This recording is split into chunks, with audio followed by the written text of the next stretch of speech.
सरकारें जब भी पर्यावरण की बात करती हैं तो एक शब्द बार बार दोहराया जाता है, इलेक्ट्रिक व्हीकल्स। इन्हें ऐसे पेश किया गया जैसे ये जलवायु संकट का अचूक हथियार हों। मानो सड़क पर पेट्रोल और डीजल गाड़ियां हटते ही हवा साफ हो जाएगी, शहर ठंडे हो जाएंगे और प्रदूषण इतिहास बन जाएगा। नीतियां बदल रही हैं, सब्सिडी दी जा रही है, पेट्रोल डीजल इंजनों को धीरे धीरे बाहर का रास्ता दिखाया जा रहा है। लेकिन सवाल यह है कि क्या यह सच में हरित क्रांति है या सिर्फ प्रदूषण को एक जगह से दूसरी जगह धकेल देने का खेल। बिना शक कंबशन इंजन एक बड़ी समस्या है। दुनिया भर के ग्रीन हाउस गैस उत्सर्जन में लगभग 12.5% हिस्सा सीधे ऑटोमोबाइल टेल पाइप एमिशन से आता है। Carbon dioxide, nitrogen oxide, sulphur dioxide और जहरीले पार्टिकुलेट मैटर, ये सभी हमारे शहरों की हवा को जहरीला बना चुके हैं। ऐसे में इलेक्ट्रिक व्हीकल्स एक साफ जीत लगते हैं। न टेल पाइप, न धुआं, न शोर। दिल्ली, बीजिंग, लंदन और मुंबई जैसे शहरों में जहां कुल प्रदूषण का लगभग 25% हिस्सा गाड़ियों से आता है, वहां इलेक्ट्रिक व्हीकल्स लाने से ऑटोमोबाइल प्रदूषण 75 से 80% तक घट सकता है। ये तत्काल राहत है और इसे नकारा नहीं जा सकता। लेकिन यहीं से कहानी का दूसरा ज्यादा असहज अध्याय भी शुरू होता है। इलेक्ट्रिक व्हीकल सड़क पर तो साफ दिखता है, लेकिन इसकी असली गंदगी सड़क के नीचे, जंगलों में और खदानों में छिपी होती है। इलेक्ट्रिक व्हीकल बैटरी के लिए लिथियम, कोबाल्ट, निकल और कॉपर चाहिए और ये धातुएं हवा में नहीं उगती।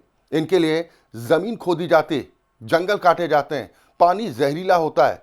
लिथियम माइनिंग से जल स्रोत सूखते हैं, कोबाल्ट माइनिंग से मिट्टी और इंसानी जिंदगियां तबाह होती हैं। यानी टेल पाइप प्रदूषण बचाने की कीमत पर हम इनडायरेक्ट प्रदूषण को कई गुना बढ़ा देते हैं और यही कारण है कि हर बैटरी ग्रीन नहीं होती। अब सवाल आता है बिजली का। इलेक्ट्रिक व्हीकल को चलाने के लिए पेट्रोल नहीं चाहिए, लेकिन बिजली चाहिए और भारत जैसे देशों में ये बिजली आज भी ज़्यादातर कोयले से ही आती है। जैसे जैसे इलेक्ट्रिक व्हीकल बढ़ेंगे, शहरी बिजली की मांग लगभग 30% तक बढ़ेगी, लेकिन चार्जिंग स्टेशन में से सिर्फ करीब 12% ही सोलर या विंड पावर से चलते हैं। इसका मतलब साफ है, हम पेट्रोल कम जला रहे हैं, लेकिन कोयला उससे ज़्यादा। प्रदूषण खत्म नहीं हुआ, बस उसकी लोकेशन बदल गई। फिर आता है सबसे अनदेखा सच, बैटरी वेस्ट। भारत में बैटरी रिसाइकलिंग आज भी बिखरी हुई है, अनियंत्रित और खतरनाक है। एसिड, लेड, मरकरी और आर्सेनिक जैसे जहरीले तत्व खुले में फैलते हैं। इलेक्ट्रिक व्हीकल जितने बढ़ेंगे, बैटरियां उतनी खत्म होंगी और उनका जहर हवा, पानी और मिट्टी में उतरेगा। यह प्रदूषण तेल और गैस से भी ज्यादा खतरनाक हो सकता है। यह भी मिथक है कि इलेक्ट्रिक व्हीकल पूरी तरह पार्टिकुलेट फ्री हैं। टायर वेयर और रीजनरेटिव ब्रेकिंग से निकलने वाला ब्लैक कार्बन खुद एक गंभीर समस्या है।